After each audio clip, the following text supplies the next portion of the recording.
All right, boys, we are back on the pod. Thank you for tuning in, liking, comment, viewing, and subscribing. Welcome to the Lukewarm Podcast. Should have said that first. On today's show, we've got Callum Davies. I've grown up with Callum since primary school. We used to run against each other in year 5, which is sort of when we started competitive running. And then he went through high school together, trained together, had the same coach. He went on to keep running after high school. I sort of dropped off probably around, so interesting story. I think it was in year 9 was my drop off. Before states for cross country, I had a concussion. I went to the bakery to get bread forehand on my bike. Somehow, coming down a hill, I twisted the handlebar so much so that the front tire was 90 degrees to the back tire. So I've basically, if you imagine the two wheels, I've created a T, which is not good. And that caused me to flip over the handlebar, land on my head, concuss myself. Did terrible that race, don't even remember it. And then after that, I got a couple of stress fractures from cricket. Anyway, that was the end of my running career. But we weren't talking about that. We're talking about Callum's. He's still running. He just went third in nationals for the 1,500 meter run. I think he did in like a 3:42, which is fast. Seriously fucking fast. So a 1,500 meter run is almost 4 laps of a 400 meter track. The first lap is 300 meters, and then the remaining are 400. So they're going at sub sort of 50 seconds per lap. Scary pace. I don't think that's the case, actually. My maths is bad here. But yeah, so this is the first one of the Lukewarm pod, officially transitioned. Super exciting. I'm, in my personal life, getting everything ready to go overseas, go to America, go to Canada. And I actually had this thought today, and I haven't fully thought it through. Not that that makes any sense, but of having a traveling pod where, in order to get the best possible guests, maybe I travel to the guests, sort of have a setup, sort of like what we've got here, but make it super compact and easy to travel with, so that we're still able to do super high quality content, but the guests we're able to bring in are just at such a high level that is always the best content coming through, whether it's weekly, whatever it may be. Ideally more than that, more than one a week, but that's the goal. So I thought of doing a traveling pod because that would be so much fun, awesome way to travel, see places, meet people. But thinking about that. Anyway, let's get into the show. I've got a road mile in Perth in the start of June, and then I'm going to Europe, actually, for 2 months. I saw that on your reel, and I wasn't sure, because you mentioned end of one season, start of the next. Yeah, so this Australian domestic season kind of ended the last week, almost 2 weeks ago, with the Brisbane Track Classic, and that was a week after Nationals, but the European summer starts pretty soon. So there's a lot of races in Europe, and that's kind of where all the best people How do you go about finding the races in Europe? Obviously, you know you're on, but like picking them. My manager does it for me. Basically, like my coach manager, his name's Nick, literally just sent me a ticket to Perth and goes, "You're going to Perth to run a road mile to get some prize money, and then going to Europe like straight after that." I'm like, oh, okay. He had told me he wanted me to go to Europe, but that was kind of the end of the conversation. And then he's just sent me this ticket to Perth, and then today he sent me the ticket to London and the flight home, and I'm like, well, sweet. Well, I know the dates I'm going now, and yeah, so I don't have to do that, thankfully. And it's kind of tricky if you're not living in Europe. I think it's pretty hard, and having a manager is definitely important who knows their way around kind of the European American leagues. Yeah, basically. And like Nick's one of the best and biggest managers in the world. He has been doing it for 25 years. He knows exactly what he's doing, gets his runners into like the best races and whatnot. Like he manages probably 50 athletes in Australia. Who's he managed? So any of the Olympians? Yeah, I think he as a coach, I think had 8 or 9 in Tokyo. Wow. So like Stewie McSwain's like the number 1 15 men's distance runner. He's been with under Nick for 8 years, I think, coach-wise, manager-wise. Wow. Like Brett Robinson, Jack Ryan, our 2 best men's marathoners are in his squad. Yeah. And where are they based out of? Perth? He is? Melbourne. Yeah. Melbourne, yeah. So then you go to Perth, grab some money. What are the prize money? What are they like? In Australia, it's not huge. I think for like a track classic, which is like our kind of biggest meets domestically, that is in nationals, you'll get I think the Brisbane Track Classic had a total prize pool of about $75,000 across 15 events. Yep. So it's not terrible. Like, we'll take it. Yeah. But this race in Perth, it's kind of famous for its big prize money. So it's in a gold mining town. It's sponsored by a few different companies, and Bit of Reinhardt money. yeah, I think Gene it's Reinhardt. $7,500 for first, like $5,000 for second, and then it pays down to eighth with about 1,000. So it's That's pretty. pretty- That pretty goes good. deep. Yeah. Yeah, it's Wow. it's a good one to do. But not all of them are like that. No. What are the other ones? You did the Brisbane Track Classic, Cla- yeah. I think that was only 750 for the win, because they paid down to sixth. Because how it works is, like, for it to be a certain level meet, they've got to have a certain amount of prize money and pay down to a certain runner. So I did a kind of a local race in Melbourne just before Nationals and won $1,500 in that one, which was more than, like, the biggest meet on our kind of domestic calendar, just because they didn't have to spread the money out as much. They didn't have to spread it thin. No, so that was good. That's sort of a shame that it happens that way. That it does have to be spread thin. Yeah. In Europe, there's a lot more prize money on offer, like a lot more. So is this you? I remember you went to Europe. A couple of years ago. Will this be your second time running in Europe? Yeah. So I went in 2018 and ran at the World Junior Championships. So it's like an under 20 comp. I did a race in Germany. I went with the Australian team for that champs, and we did a meet in Germany. That was kind of like a pre-meet thing for us, and then went to Finland after that, and raced at the World Junior Champs, which was pretty cool. Got to race some very very good runners, like the current Olympic champ in the 1500. I got to race. He flogged me, but he was just like working on it. He's just at the next level. Is like he'll be the best of all time, I think, in the next 5 years. Wow. But that was like in a team environment, so in Germany we had a bit of freedom. We could kind of go around the town and whatnot, but once we got to Finland, it was very much like, if you're leaving the hotel, you tell the coaches. You don't go anywhere to do any touristy kind of stuff. You're focusing on the competition. Yeah. I think I was with the team. I was there for 3 weeks and then went on a bit of a trip afterwards. So I think I was over there for about 5 weeks. Whereas this time I'm going for 2 months, and we're not with a team. We're kind of just with our training group. So there's a lot more freedom. The races are spread out every couple of weeks, so it'll be good. Hopefully do some sightseeing. How are you training as well in between the races? Because the race is obviously a priority. Yeah. So I think my races are every 2 or 3 weeks. Okay. So that gives us plenty of time in between. Like, you might do a bit of an easier session a couple of days before, but otherwise. And are you setting up London as a base sort of thing, and then you go between? Yeah, Nick owns a house in London, so we'll be staying there, and then just kind of fly out to our races as needed. Like, we're in Sweden. My first race is in Sweden, so I think we land in London, dump the bags, maybe have a day or two in London, and then fly to Sweden for 2 or 3 days and then come back. Yeah. Oh, that'd be cool. Yeah. That'd be a cool experience as well. Are you looking forward to that? Yeah, it'll be good. So I think the races I know I'm doing are in Sweden, Ireland, and Italy. So I haven't been to any of those countries before, so that'll be pretty cool. Yeah, that'd be awesome. Some of the basketball players who do the Euro or have done the Euro leagues say the teams can be very strict on, sort of like you were saying when you were with the Australian team, leaving the team, sort of very strict, sort of fly in, fly out, can't go sort of travel and see, so it'd be cool to be able to... Yeah, like Finland is an incredibly safe country. I think it's actually the happiest country on earth. Wow. I don't believe that. How you be the happiest? Having been there, I don't believe it, because they all looked really grumpy. Probably because of the cold though. Yeah, well, I was there in Finland for 2 and a bit weeks, and you didn't see the moon because the sun didn't go down in summer. And they don't have blackout curtains, and that makes no sense to me. The sun doesn't go down, and they don't have blackout curtains. Has anyone tried to bring that in? What do you mean? Like as just a business?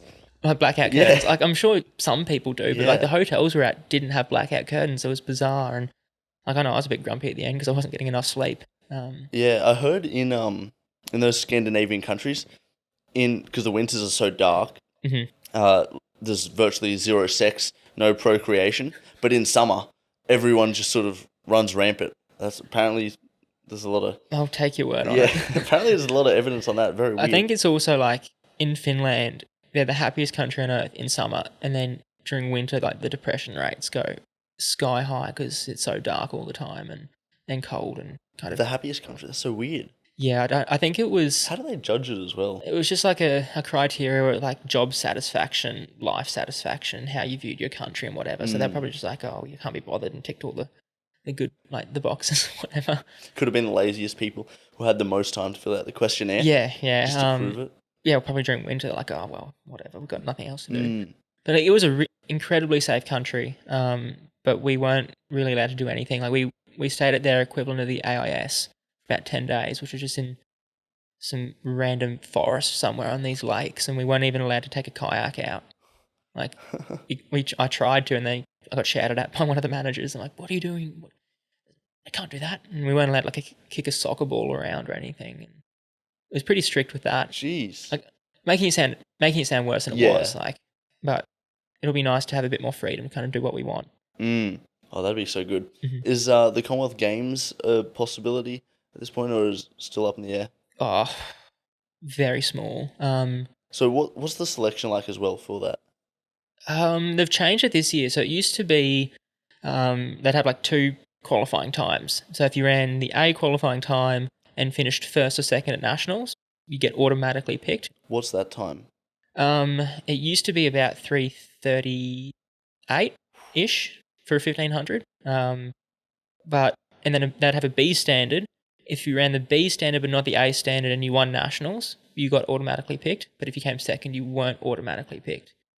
And then the other spaces were filled discretionary. So there's 3 people per event. So if first and second had the qualifying time and the A qualifying time, they get picked, and then the third place would be kind of who the selectors thought would be the next best runner to go. And that could be not based on performance, but they've done well at a big event prior. Yeah, so they could have. They might have been coming back from an injury at nationals, and our nationals is really early in the year, so they know, well, with 4 months training, they'll be at that level.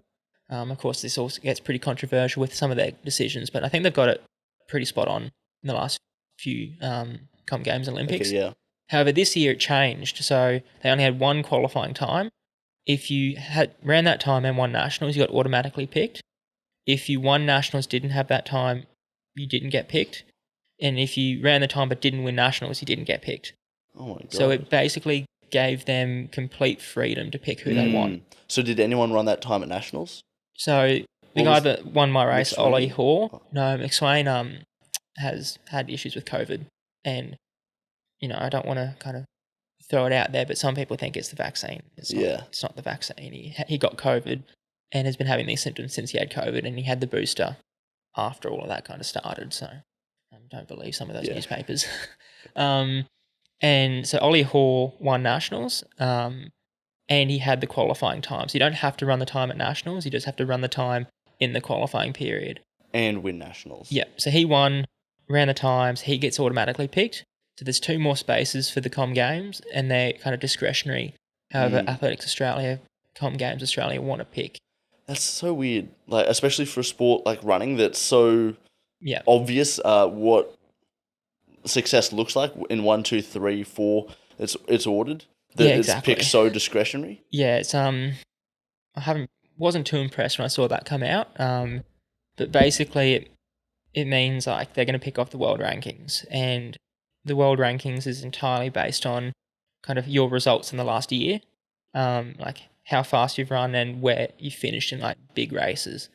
And it massively advantages those who have been to Europe and into the big races in the past, which, don't want to shoot myself in the foot too much by criticising it a lot, but it gives an advantage to the people who have the money to travel overseas and the opportunities to go overseas. It's almost impossible now to qualify for, the Olympics, World Champs, Com Games this year at least, domestically, unless you're, like, that good that you can kind of hit the standards in Australia, which is pretty rare. Is it possible to get the funding within Australia, or do you think it sort of has to be family? Family, or you got to have a sponsor or something. It's expensive to travel overseas and whatnot. What are the companies sort of sponsoring middle distance runners at the moment? It's all like the shoe brands, so Nike, Adidas, New Balance, Puma's going big in the Australian running market at the moment. They're sponsoring a lot of people, which is good to see. Awesome.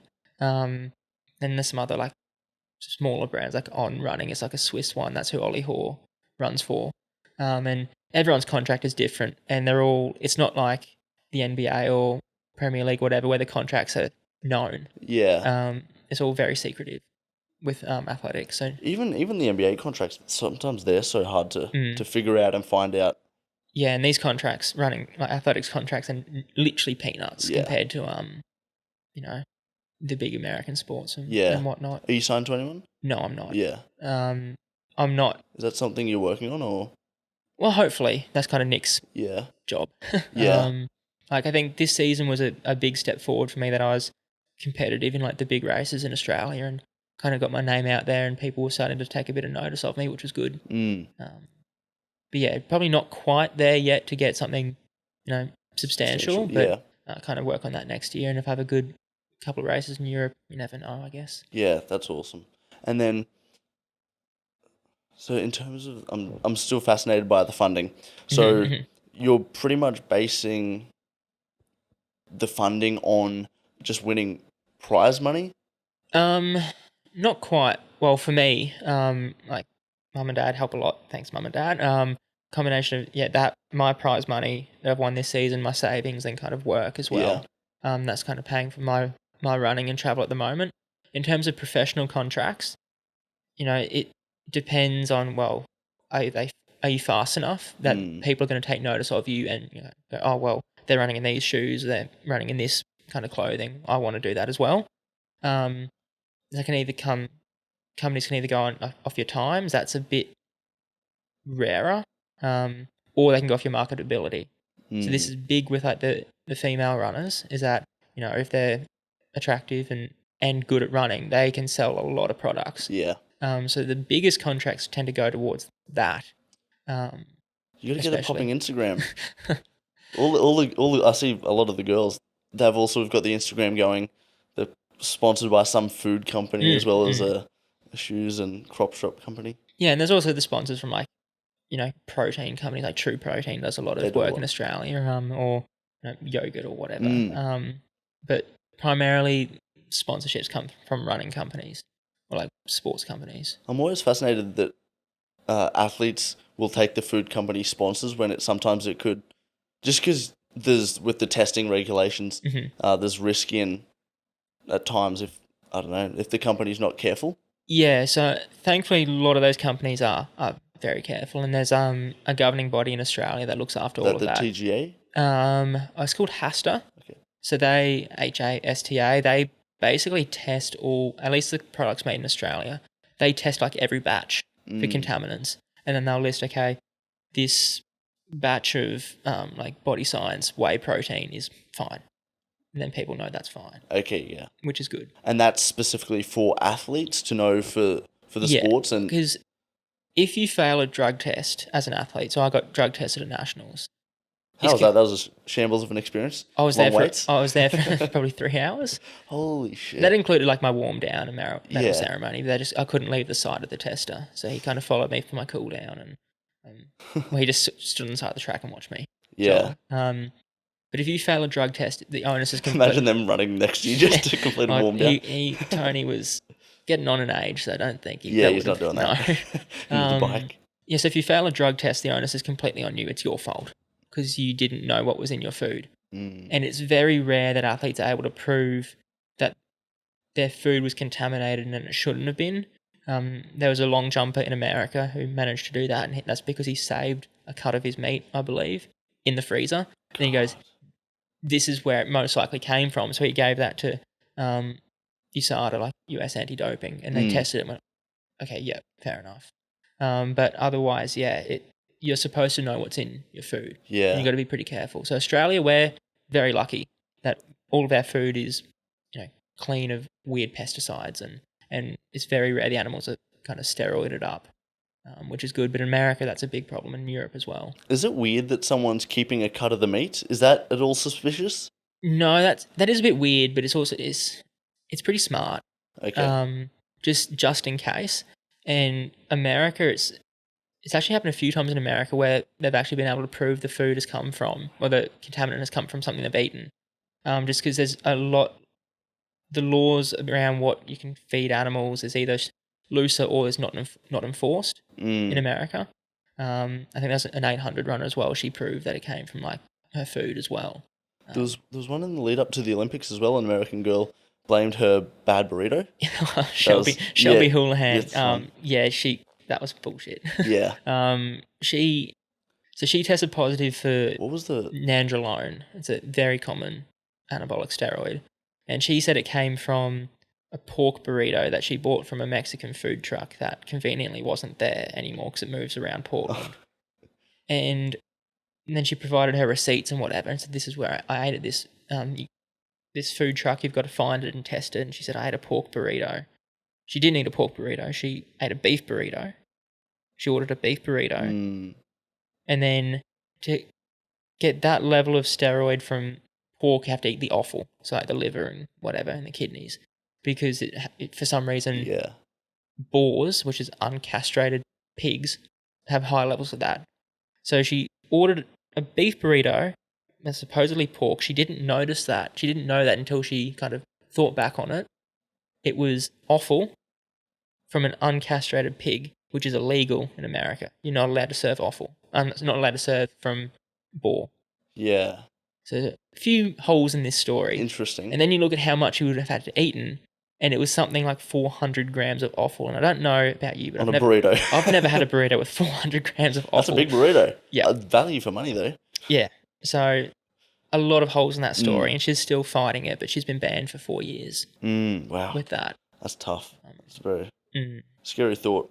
There's this YouTube channel called More Plates, More Dates, and he's a big gym bro, but he's very scientific, and he often does breakdowns of people, are they natty or not, sort of thing, and he talks a lot about athletes as well, and he talks about some of the steroids and he is very careful with the words he uses, but he goes, if fighting in the UFC, this is what they could be using based on the testing in the UFC, and this is for John, I don't know if you've heard of John Bone Jones, for example, big UFC fighter. He goes, he tested for a lot of this substance, which means it's a substance that hides testosterone. So he actually had 0 testosterone. Or I think it was like 2 NGL testosterone, which is sort of like dead, essentially. But he also had another substance called, forgot the name, that hides testosterone. Okay. So it's like, okay, well, that is a indicator that maybe they're on some sort of testosterone or HGH. And then he talks about a few other things. Very interesting the way he sort of goes. You got to be careful because you don't want to like accuse someone of something. Exactly. He got done for it, but he sort of protested it and it was huge back and forth. But exactly, he just talks about it. He goes, well, this is what they could be doing based on the results. Yeah, I guess. I mean, Shelby might have eaten 400 grams of boar offal in a burrito when she ordered a beef burrito. We never know. But I don't find that super likely. And Court of Arbitration of Sport in Switzerland didn't think that either, so that's why she got banned. And I think she's at one final appeal with a Swiss court, but I don't think that's got much chance. Damn. How much does it cost to fight a battle like that as well? Because you'd need proper. Yeah, it'd be expensive. Legal. Like she did a GoFundMe for her. I think she raised 300 grand or wanted to raise 300 grand for it. She also had Nike backing her because she runs for the biggest Nike group in the world, which is kind of the whole controversy over it. Because the biggest Nike group in the world, the coach said, "I've never heard of nandrolone," which is like either you're lying or you've not been doing your job as a coach to know what nandrolone is. Yeah. So Nike kind of backed her, and then she did a GoFundMe, and she raised a lot of money for that, but it wouldn't have been cheap. That's very risky on Nike's part as well, though, to be associated with that and not just want to cut tires instantly. Yeah, they did a thing where like, we support Shelby, we believe she's innocent and whatnot. So I guess maybe they didn't help pay for her lawyer fees, but I'm assuming they would. They don't want to sticking their neck out there. That's crazy. Well, they've done it a few times with like Alberto Salazar as well. He was recently banned for life from athletics for multiple offences. They kind of stuck with him initially, and then when his goose was cooked, they kind of jumped ship. What was that for? He got initially done for drugs. He was testing substances on the assistant coach and his son, who wasn't an athlete, and his his reasoning for it was, I want to see, he was testing testosterone cream. And it was, I want to see how much triggers a positive test because I don't want my athletes to be sabotaged at a meet if they shake hands with someone. Interesting. So that was his kind of Okay. reasoning for it, which, believe it or not, like, Weird, but a bit weird. You know, he's a weird dude. yeah. There's a good documentary on him on Amazon Prime, actually. Oh, wow. It's called Nike's Big Bet. It kind of goes through all of that. Oh, interesting. And anyway, and then he ended up getting banned for that, and then also the way he administered a supplement to one of his athletes via intravenous kind of drip, Yeah. which you're not allowed to do because you're allowed to have the substance, you just can't have that much of it that quickly, basically. And then, so he was banned for that. I thought, oh, they've kind of screwed him over a little bit here. Like, I'm not sure. Like, the whole rules are you can't dope up an athlete. And he got done because his assistant coach, who was like 40, hadn't officially retired from the US track and field portal as an athlete, even though he hadn't raced in, years and wasn't going to race again.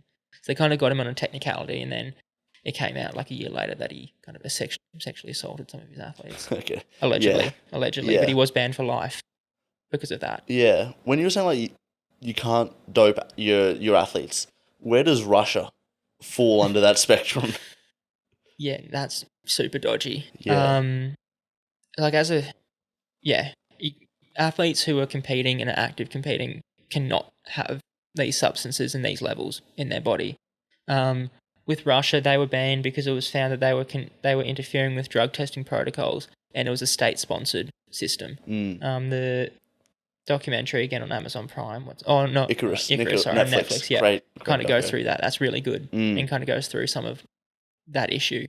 So Russia's goose is cooked, I guess, with everything at the moment, and Kenya almost got in a bit of trouble in a similar kind of vein recently, last couple of years, just because they're out of competition testing. So each country is supposed to have an out of competition testing thing where they rock up randomly to people's houses and test them, just so they're not doping up in the off season. And Kenya basically had none of that and got threatened. They got to get everything in order.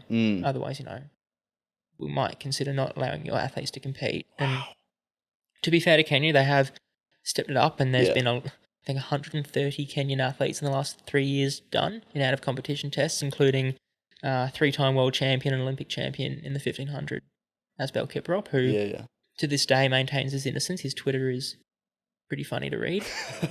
He has been basically calling himself Jesus recently. So Interesting. He's just finished his 4-year ban and is allowed to compete again. But he got done in his first ever out-of-competition test when he was already Olympic champ and 3-time world champ. Like a guy, Ash Maloney, lives in Brisbane, came third in the Olympics this year in the decathlon. When he was 16, 17, and had more out-of-competition tests than Asbel Kiprop, apparently. Yeah. So that kind of shows that. Yes, yeah. That whole out-of-competition testing, when do people know when the first test will be? Because do people look at that and go, if I sort of know when my first test will be, I want to alter my benchmark now? So you get put on a list. So if you've, got a certain result or run a certain time, you get put on like a watch list, and they tell you you're on it. So you got a 1 hour a day. I'm not on this, thankfully. Well, I might be one day. Yeah, it's I guess privilege as well. Yeah. You have to say where you're going to be for a 1 hour period every single day. And if you're not there and they turn up, you get a strike. And if you get 3 strikes within 1 year, you're banned for 4 years. And there's like no arguing it. So most people put it like 4 a.m. in their house. Gotcha. That means they have to sleep at the same house every night. But you can update and say, I'm going to be at this hotel or whatever. That's a bit of a pain. Yeah. So, they'll rock up at 4 a.m., knock on your door, and you have to find a sample. Yeah. Wow. And there was a thing where it was with those out of competition tests, they get a baseline and then they'd kind of track how you compare to that baseline. But I don't think they ever, for their suspicions of kind of doping, but I don't think they ever actually did anyone on that. It was just kind of to, he's looking a little bit dodgy, so we're just going to be a bit more aware and test him a bit more often. Yes. But I'm not aware of any time that anyone got done via that system. The check-in sort of system. Yeah, where they like compared to your baseline. Gotcha. And it could be when you were first tested, you were really unfit. And then when you get really fit or like the best shape of your life, of course you're going to show signs of, something going on just because you're better than you ever were. Like, but what if they go, okay, I feel like I'm sort of trending in a good direction. There'll be testing done on me soon. Before one of them's done, I want to dope. I want to make sure that, so when the first test is done, the results are already skewed to continue my doping cycle so that it will continuously show whatever my baseline is, even though it's been doped. Bit controversial as an athlete. I never endorse Obviously, yes, doping. But the way the testing system works, they're not actually comparing your improvement. They're looking for things in your body. So one of the most famous drugs, EPO, which increases kind of your red blood cell count artificially. In the body. Yep. Is really easily detectable in your blood. So they can see it from like a while ago. And there's just like little cellular signals and enzymes and whatever that they look for, these tests look for, and they find it. Same with like elevated levels of steroids or whatever. So they're not looking at how much you've improved. They're looking for these like intracellular or whatever signs of it. And that's how they do that. Right. It's so interesting. Just because I've been getting into that guy's YouTube channel, it's been interesting hearing about that and listening to that. We were chatting, we had a boys podcast just the other day, and we were talking about the WWE. And because obviously it's fake, but we still love to watch it. And just as like a passing comment, I said, "Oh yeah, just sort of we love the 100-meter sprint, but they're probably all doping." I just sort of said that. But we had a chat around the Olympics of the Italian guy that won, and because he sort of came out of nowhere. Yeah, he did. And I saw that. I'm like, wow, that's pretty very suspicious. And then I kind of watched some of his races, and he didn't come like he was already good. He just made a really big jump that year. Like he was already running 10 low, like 10:05 or something, which is like Australia's best sprinter. And then he ran 9:8 something, I think, at the Olympics. And I'm like, well, that's pretty suspicious. But then I went and watched some of his races and competitions, and like biomechanically, he's almost perfect. Like he is actually really good. Wow. Biomechanically. Like you look at how, like where his foot's landing, watching like the hip extension he gets, and it's like pushing off the ground. Like his foot is a full like meter and a half behind his butt when it leaves the ground. Like he's really good biomechanically, and whether, that explains why he's so good. Did he make that change? Like, was that change responsible for that big jump? I don't know. I haven't gone back and watched his 2017 races. But kind of one of my supervisors on my uni prac was an ex-sprinter, like a really good sprinter. I think he made a few national finals in Australia in the 100. Wow. And he's like, yeah, never heard of this guy. And then he was just like watching just his races for the next like 3 hours on YouTube. And he goes, yeah, no, I see why he's good. And he's like doing frame by frame, explaining to me why this is like why he's so good. So I'm less suspicious of him now. And then he's kind of backed it up with, like he'd be tested almost every week at this point. Yeah. And then backed it up with a win at the World Indoors in the 60 meters. And yeah. The 60 meters, that'd almost be a test of the perfect sprinter, because it's insane. That's sort of where you start to peak for the 100 meter after 60 meters, the acceleration phase. It's they run in like 6 seconds or something. It's ridiculous. And it's just all acceleration. Like you don't even really get into the drive phase. So Usain Bolt wouldn't actually be very good at the 60 meters, just because it takes him a while to get going, and that's why he was so good at the 200s. Like his first 50 was never great, but he would just come home like a steam train. So his 200 was better than his 100. But the 60 is just like a different beast. And you get people who are really good at the 60 who aren't very good at the 100 or the 200, just because how good their acceleration is. And are they people that would tend to play soccer or something like that where... Well, there's always like in America, it's like, oh, well, the best athletes are in the NFL. They could be a lot of good high school sprinters go to the NFL, and that makes sense. The 40-yard dash, and I think recently, like the best, who people think is the fastest in the NFL, did like a 100 meters or like a 40-meter sprint compared to like a good American sprinter, and he got flogged. So they are good. They don't train for it specifically, but like that 60-meter will definitely be good in like the NFL especially. Yeah. And I guess as an American student, college, high school person, there's a lot more incentive of going to the NFL, opportunity and money. So much more money. You probably have brain damage, but you'll also be CTE. very rich. So Yeah. I guess it's worth it. Yeah, it's funny that Will Smith was the doctor in Concussion, which looked at the CTE in the NFL, and then just goes and slaps Chris Rock. And Yeah, it's probably there's a bit of CTE involved. not great. Like I did some work with the concussion protocols on uni prac and rugby league, and it's scary stuff. Scary stuff. How come?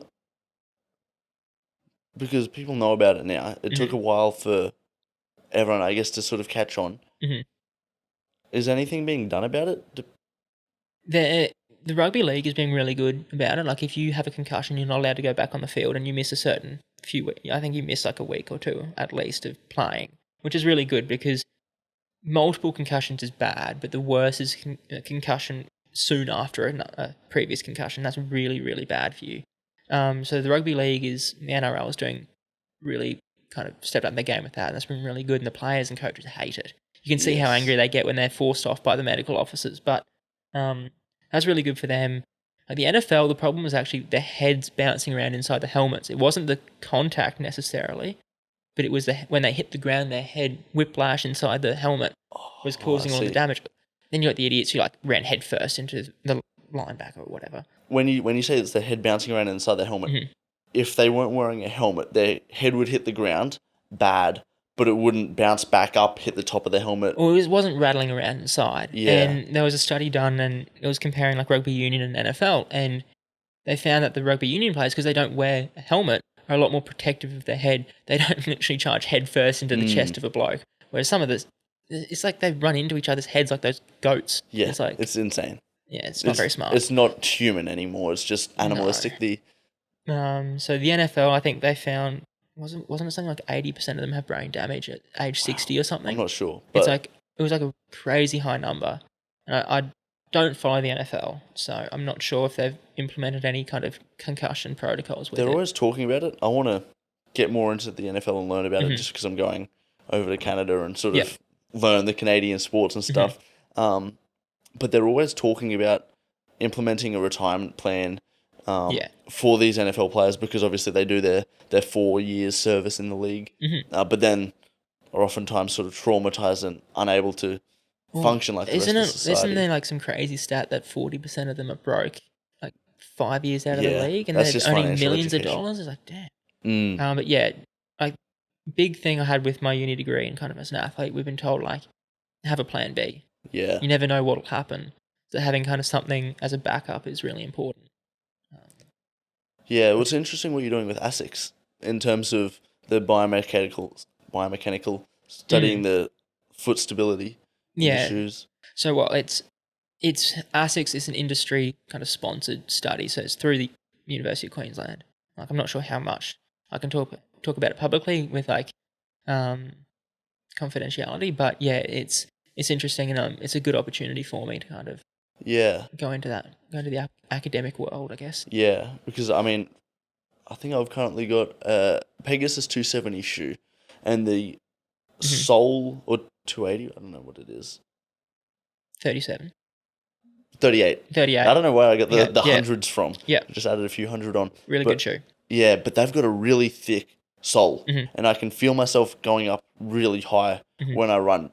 I feel bouncy, which is a good feeling, but as I was saying to you earlier, the book I've read, Born to Run, very interesting book, talks about the Mexican, this tribe in the Appalachian, is it Appalachian Trail, something like that? I think Appalachia's in, like, goes from, like, Mississippi or something up to, like, Pennsylvania. Well, somewhere in Mexico. West Virginia, yeah. Yeah, somewhere in Mexico. And they would run barefoot. And he talked about how adding sole to the bottom of the shoe increases bounce and vertical action, whereas when you're running barefoot, you just go horizontal forward, which puts a lot less pressure on the joints. But they sort of, in this book, they sort of accused Nike of ignoring a lot of the studies that pointed to the injuries related to the shoes, and then they sort of created the Nike Free Run, which was advertised as that. Remember that shoe that remember Dean Cain? He would wear. What's that? The glove I think shoe? they're Vibrams or something. Yeah. Like Like It's like a duck they foot. literally had like toes on the shoe. It's like, think about gloves Yeah. for your feet, and that was like a shoe he wore. The guy we used to run against. Yeah, is he back still in the- running? Probably not. He's doing like duathlons. Like he rocked up to state 10K Yeah. last year. But yeah. Yeah. But yeah, I was talking about how Nike use the Mm-hmm. Nike free run as their version to combat, but not really combating the issue that is a lot easier to make money on.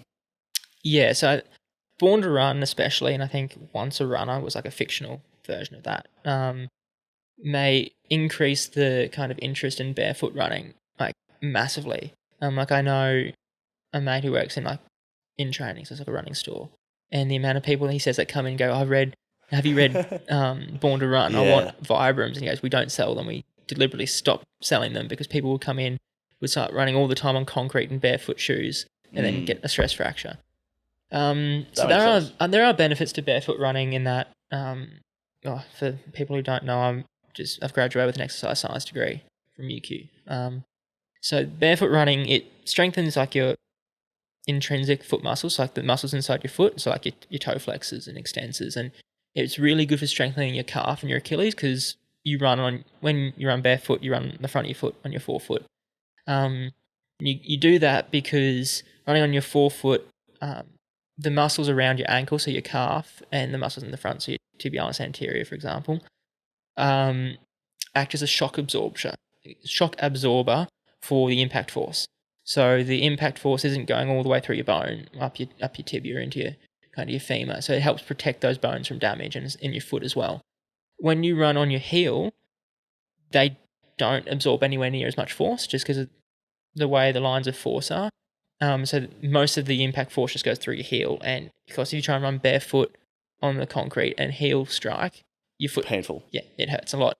So there are benefits to barefoot running, but What would be the best way if someone wanted to start out? Is it on grass, barefoot running, on grass, yep, and then just small, yeah. like loading, like Like I'd start with maybe like not any long periods of running. Maybe do like some maybe 100-meter strides or run throughs or something. gotcha. Like, and then maybe build it up to do, I'm going to run for a minute barefoot and then I'll walk for 30 seconds or something.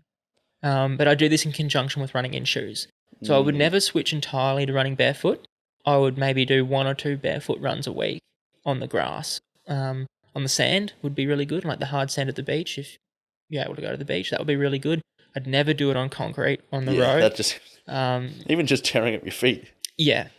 Skin. And of course, you don't want to run on like bindies or something. True. So I wouldn't ever switch entirely to barefoot. But there are definitely some benefits to doing some barefoot running. Like they found that people with a stronger big toe flexor are actually much more economical running. So their oxygen cost when they run is actually a lot less, Interesting. which is interesting. But is that because they're able to utilize that muscle? okay. Don't want to get too complicated into it. Basically they're able to better tension the plantar fascia, which is like a tendon on the bottom of your foot, and then that kind of works as like a spring to push you forward. Basically. Interesting, yeah. That being said, like the Nike has gotten rid of their like a barefoot running style line of shoes, and the trend in running shoes now is the opposite. It's like maximalist, as much foam under your foot as you can, and they've found that's people are running way faster than they ever have before, and they combine that with a carbon fiber plate in the shoe, and it's just like it's unbelievable. That's what I run in. Yeah. That being said, like barefoot running is good, but for people who run a lot, that extra cushioning is really beneficial because their legs aren't as sore and beaten up the next day, which means they can train harder the next day. And you start putting weeks to months of that really high quality training back to back, which you can do because your legs, you're not getting injured running in these really cushioned shoes. People are getting really fit and running really fast. Interesting. So even though they're able to run faster and get injured less. Yeah. What they don't know is because these shoes are relatively new, like last 3 years, they don't know the long-term impacts of running in more cushioned shoes. So I'm assuming like your feet are going to get a bit weaker. So then if you ever switch out of those shoes, you might have a bit of trouble. And they've also found like injury-wise, the injuries from like the knee down have massively decreased. It's like stress fractures in the lower, like in your shin or in your foot, have massively decreased. But there's more injuries now up towards like the hip, which is kind of interesting. Like, So weird. Don't know why. Like I noticed when I first ran in something they called super shoes that my hamstrings were so sore the next day, and I'm like, well, was I overstriding because the foam's a bit more bouncy? You got the carbon fiber plate pushing you forward, and I've got extra cushioning, so I don't have to take a smaller step. That I was just overstriding a bit and just kind of stretching my hamstrings more when I was running, and they were really sore the next day. And I'm used to it now. Yeah. But I thought that was interesting. Yeah. I guess that makes sense. Like, that you would lengthen your stride and that could become an issue. And for the everyday person as well, would they be getting the same sort of injuries? No, not really. I think people who run a lot, their body's just a bit more resilient. So the most common ones when you're like you run a lot, like a stress fracture in your tibia or in your navicular, so that's a bone in your foot. Shin splints really aren't super common in people who run a lot, just because. Where would the stress fracture be then? Well, I guess shin splints like medial tibial stress syndrome. It's kind of the beginning of a stress fracture, but Yeah. people who run a lot kind of They progress past push that past stage. that, okay. They ignore it and it just doesn't get any worse, so they don't complain about it, or they just blow past that stage and it goes straight to a stressy. Or they're so familiar with shin splints, they... So I used to have shin splints really badly when I was younger, when I didn't run as much, but I don't have them at all now. Interesting, So there's not many uncommon injuries with people who run a lot, whereas novice runners, you never know what they're going to come into the physio with.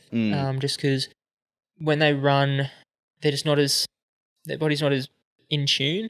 So, they might be a bit asymmetrical with their gait, which means they're putting a bit more load on kind of maybe their gracilis is one of the hamstring kind of on the inside of your leg. Or they might be running with one foot turned out a lot, one foot not turned out. They might not be using their glutes properly. They might, whatever. There's just a bunch of things that might cause an injury. What's the best way for someone not running but still young in age to work into it? Because I was chatting to a guy at work. He was trying to get into running and then and I don't think he was doing that much, maybe just 2 kilometers, pretty slow, probably 4 times a week on concrete, but started to just get shin splints. I think big thing is people run in like old shoes. So getting a new pair of shoes, I know it can be a bit expensive, but I think not running in your Brooks you've had for 7 years. Yes, or whatever. The paint shoes. Yeah, the paint shoes, or like don't run in Converse or something like that. So slowly building into it and like listening to your body, like a day off is not going to hurt you in the long run. Running on softer surfaces will probably help. There's a bit of conflicting research on that, but it should help with like impact injuries. How's that conflicting? Because it makes sense that it would help. So they found when you run on like thick grass, your actual impact force is less, but you've got more force on the bones because the muscles are having to work harder because you're not getting as much rebound off the ground. And the force on the bones from the muscles is actually almost as much as the impact force in some case. Interesting. Yeah. Okay, that makes sense. That being said, I'd rather run on the grass than the concrete. If I could have anyone run on the grass, I would. Yeah. And I think a big one with people who go, how do you run? It's so hard. I'm like, well, not every run has to be hard. Don't try and go out and beat your personal best every single time you run, because then you're going to be thinking, because they're all going to be hard runs.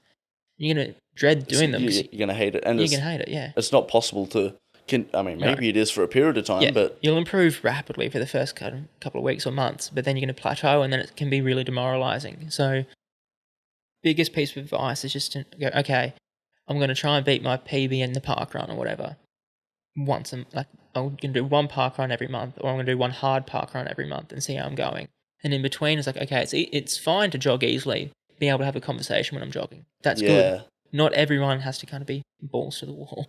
One of the things I've worked on at the moment is breathing through my nose and just sort of using that to control my tempo. Because I can as long as I can continue to breathe through my nose, it forces me to go at a pace where I can sort of go at forever until my muscles just fail, essentially. Yep, so that's one way to do it. Like for me, I've run enough to kind of judge how I'm feeling. Another good trick to use is if you can talk in full sentences, that's kind of a good effort for like an easy run or a jog or something. So, if you've got no one with you, you might just talk to yourself a bit, but make sure you don't do it when there's people around you, so they might think you're nuts. But being able to talk in full sentences is another good way to use it. Breathing through your nose can be a little bit tricky, because then if you do kind of accidentally increase your pace and you're trying to breathe through your nose, it's going to get really hard. So then you have to slow down. Yeah. It just trains my that's a good way to do it. Yeah. To, I guess, strengthen them. But if I want to push for pace, you do have to start breathing, because obviously I can go faster breathing through my mouth. Yeah, of course. What's the best way to like train cardio and improve your lungs at sort of circulating oxygen? For a novice runner, like a beginner runner, any kind of running is going to make you better and make you fitter. Yeah. So, jogging 3 times a week for, 25 minutes, 30 minutes, you're going to get fitter doing that. Once you're kind of past that initial stage where you do need a bit of stimulus, the best bang for your buck is interval training. There's no better way to kind of get fit quick. Other than that, it's hard. Like, you've got to run hard. But there's so many different ways you can do it. There's so many different combinations of like work to rest ratio and stuff. So interval training is really good. Just got to make sure you don't overcook yourself, because it can get pretty rough. And just like consistent training, I think, is the biggest one. Yeah. That makes a lot of sense. You can go into like all these fancy running terms, and for kind of more recreational runners, it's not super important. There's heaps of stuff on the internet out there about it. Just consistent training is the best. Doing some intervals, you can look them up. There's like so many different combinations. Like one of the most famous ones is just like a pyramid. It's like 1, 2, 3, 4, 3, 2, 1 or whatever minutes, and then take like a minute or 2 minutes rest in between reps. That's like super easy to do. Or 30 seconds hard, 1 minute walk or slow jog or something is just super easy to do. Yeah, that's something I want to be doing more of, because at the moment I just do tempo sort of runs, just because it's a lot easier, and it's also just, I don't know, I just don't have to think about it as much. No. But no. That being said, not every run can be an interval session. Yeah. That's how you get injured. So you need to kind of space them out. So, if let's say you're running 3 times a week, maybe you do 1 interval session, you do 1 jog, and maybe the other one you start at a jog and just get a little bit faster every K until you finish. And then, your last K is not all out, but it's, a little bit out of breath. Yeah. Or if you're running 5 times a week, maybe you do 2 interval sessions and 3 jogs, and one of those jogs is like a longer one. It's kind of up to you how to space it out, but yeah, you don't want every run to be super hard. Yeah. That's hard to keep doing, like mentally and physically. Yeah, it just kills a lot of motivation. I have this friend, and she is doing I think it's called like a hard 465. I don't know, but what it is through the month of whatever we are, April, she's running 465 kilometers. So she's on the 1st of April, she runs 1K. 2nd of April, 2Ks. 7th of April, 7Ks. 20th of April, 20Ks. 25th of April, so just every day it goes up by 1 kilometer. Wow, that sounds... It's fucking insane. It sounds no fun. It's fucking insane. But to sucks. to run for 15 days from 15, just building up. She must have been running before this, because she wouldn't have been able to do that. She's done a few ultras, but I don't recommend that to anyone unless they've been doing kind of big mileage and training before. Even if you've done that, I still don't understand how she's doing. For me, I run about 115 kilometers a week on average, and I do that pretty much every single week. But different days are different lengths and different kinds of runs. So I'm not running 20k every day or whatever. And I definitely wouldn't try and run 25k back to back and build up to 31k. That's nuts. I guess good to her though. It's a good challenge. I wouldn't run a marathon either, but people do that. So that's good to her. And I guess that's one way to do it. No, it's super fascinating because it seems... Well, I heard of the Advent one for Christmas where you go 1st of December through to Christmas. So 1k, 2k, 3k. That's even worse because 25. it's over the best month of the year. Yeah, but going to 31k, damn. Fair enough. That's a good effort. Are these in like single runs, or can she do like 2 runs a day? I don't know, but she's been doing them in single runs, and we're up to the 21st. That's a good effort. I'd when you're getting up to like, It towards gets like a lot harder 26 to this next 30, week. you know, maybe you do 20 in the morning and 6 in the arvo or something. Makes I a don't lot know of how sense. it works. Yeah. Yeah. Have you thought about doing like one of those Goggins challenges where it's sort of 7 kilometers every 4 hours for 48 hours? Not at the moment. That I taps think, into something different. yeah, maybe when I'm older, and not racing competitively. Like at the moment, it's just not Doesn't worth make it to me. sense. No, it just takes away from my training and my racing. So yeah, not at the moment, but maybe one day. Like I don't know if I'll ever run a marathon super competitively, but I do want to do one at some point. Yeah. Which would be good. What do you sort of do for recovery as well after all your sessions? Running 115 is a lot in a week. Yeah, so I can quickly take you through. It's like Monday, I'll run 50 minutes in the morning. That's all I do. It's about 12, 13K. Tuesday is like a track session or intervals. With warm up and cool down, that'll be somewhere around 18K. And then I'll do a gym session and like a 30-minute jog in the afternoon as well, but that's not fast. Then Wednesday I'll run for an hour in the morning, about 14 to 15K, nothing in the afternoon. Thursday will be like a threshold run, so that's kind of running comfortably hard, a pace you can hold for about an hour, and I'll do about 25 to 30 minutes, warm up, cool down, about 18K again, gym, and then another jog in the afternoon. Fridays I take really easy at the moment, just do like a 20-minute jog.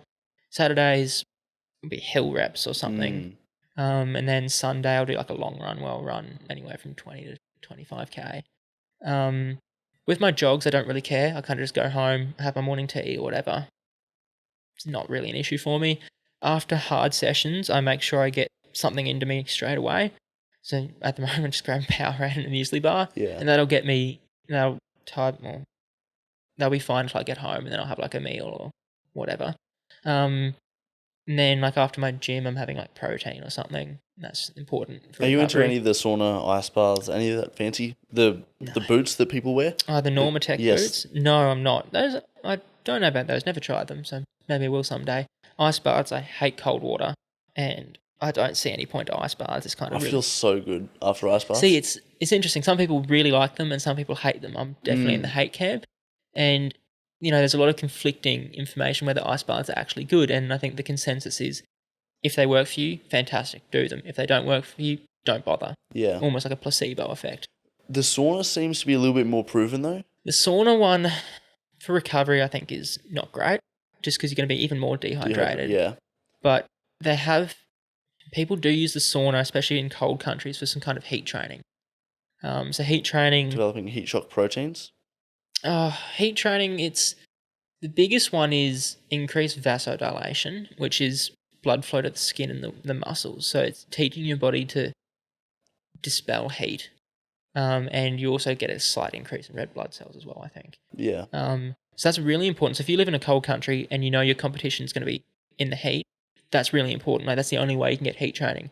For people in Brisbane, it's probably not super important. That was something I had to do for Uluru because it's sort of 40 degrees and it's basically just a fry pan you're running on. Yep. So I was wearing tracksuits into the sauna, and I actually realized that wearing a tracksuit in made it easier because it sort of just insulated your skin and from actually dilating. So I had to stop doing that. But pretty much, you're just teaching your body to maintain core body temperature better for longer. Yeah. One of the adaptations to heat training is you sweat more and you sweat faster. Yeah. So you look at me, like, I sweat so easily. Like, I'll start sweating like a minute into a jog, and everyone's like, "Oh, this guy's not fit because he's sweating." Because they see the fat person who's at the lunch sort of eating pizza and he's sweating. It's kind of like you're either really fit and you sweat a lot, or you're really unfit, you sweat a lot, and kind of in the middle you don't sweat that much. It's a bit weird. Yeah. But yeah, you sweat more and you sweat fast, and that's how you kind of keep your body cool. Well, it's like Rafael Nadal. You're sort of watching him at the Australian Open. He's serving the first set game of the match. Dripping. And he's dripping. It's coming off of his nose. Yeah. That's what it is. Yeah. It's super fascinating, but yeah. But yeah, saunas, and we actually got on that Finland trip for World Juniors, we actually got banned from using the saunas. I wasn't using them anyway. But we got sat down at dinner one night, and the coach was like, anyone found in the sauna, like, you're not allowed in the sauna, because they'd walked into the sauna at the hotel and there was like 30 people in there all just having a bit of a party. And I'm like, oh, what? No. Yeah. Damn. But otherwise, like, yeah, just getting food into you as soon as you're done. There's kind of like a 30-minute window where it's like, get something into you to maximize those adaptations. So I try and do that. Otherwise, eat a lot of food. I eat so much food. Like, it's ridiculous. Do you calorie track at all or have an idea? Well, I don't. I had to for a uni project in like first year, and I eat so much more than I did then, and I was eating like 4,000 calories a day back then. The only person in our class who ate as much as me was like a 6'4" basketballer, Yeah. and I'm like, wow. It sort of has to be an athlete, otherwise you're concerned. Oh yeah, I weigh 57 kilos. Yeah. And I eat like probably 5,000 calories a day, and I'm always hungry. I'm always hungry. That's so good. I guess like I burn it all off, so it doesn't matter. Yeah, of course. Yeah, best compliment I've ever gotten was like, oh wow, you got really good side abs. I'm like, this is my ribs, but okay, thank you. So funny. There's a guy at work who's trying to lose weight, and and he's counting his calories and doing all this sort of shit and restricting himself. Like, why don't you just exercise? Like, if you he does a couple of gym sessions a week, does weights. Like, but if you just add more cardio in, I mean, obviously don't go stupid on the meals, but you won't have to deprive yourself as much. Yeah, weight loss is a really tricky thing for a lot of people, and I have a lot of respect for people trying to lose weight. Like, I'm skinny and fit myself, but I'll never knock someone trying to lose weight. I think that's really fantastic. Definitely, yeah. But diets, we're more joking about it. Because, it's tricky because you'd think it's really simple as like, calories in, calories out, and to an extent it is, but a lot of diets, the way they work is they're really selective about what foods you can eat just to restrict calories. So like a keto diet, well, technically you can eat as much fat as you want, but it's really hard to eat a lot of fat and not feel sick. So it's 50 grams a day for a keto diet or something? I'm not too of carbs a day? That's literally nothing. And, it says you can eat as much fat as you want, but it's really hard to eat lots of fat. So you're just going to be in a calorie deficit because you're not eating as much. Whereas... So most of the people that do a keto diet are in a calorie deficit? Yeah, just because you can't eat as much. But it's a really unsustainable diet because it's really hard to adhere to. Like, 50 grams of carbs a day, it's nothing. And, you got to be finding other ways to eat food. And, it's really successful for like a month or two.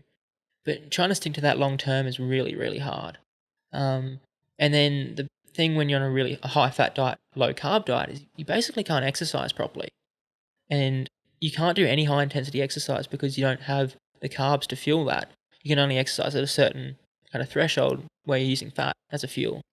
So it's basically limiting yourself to being in a calorie deficit via what you're eating. It's hard to exercise as well.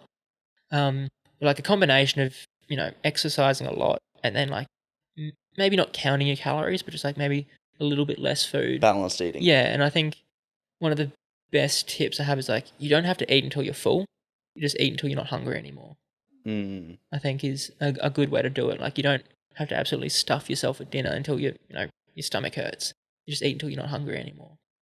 Interesting. Just a little mindset shift. Yeah. Even just in vernacular and the way you talk about it. Yeah, counting calories, again, that's not sustainable in the long term because it's a pain in the ass to do it. It's tricky. Yeah. It takes I did it much time. once and I tried to figure it out for a day and I'm like, wow, this sucks. Pain in the ass, yeah.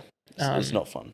No, and like, the tricky thing is with like when you're trying to lose weight and you're starting to exercise and then just trying to sustain that in the long term. So the best diet you can do and the best exercise regime you can do for losing weight is something you can maintain for a long period of time. And maybe it's not super successful for 3 weeks, but it will be really successful 9 months later, 2 years later, 5 years later, if you can just stick to it. I think that's the most important thing. Find something you can stick to. Absolutely. Yeah. Callum, thank you for coming on the show. Thanks for having me. Thank you very much. It's been fun. Yep.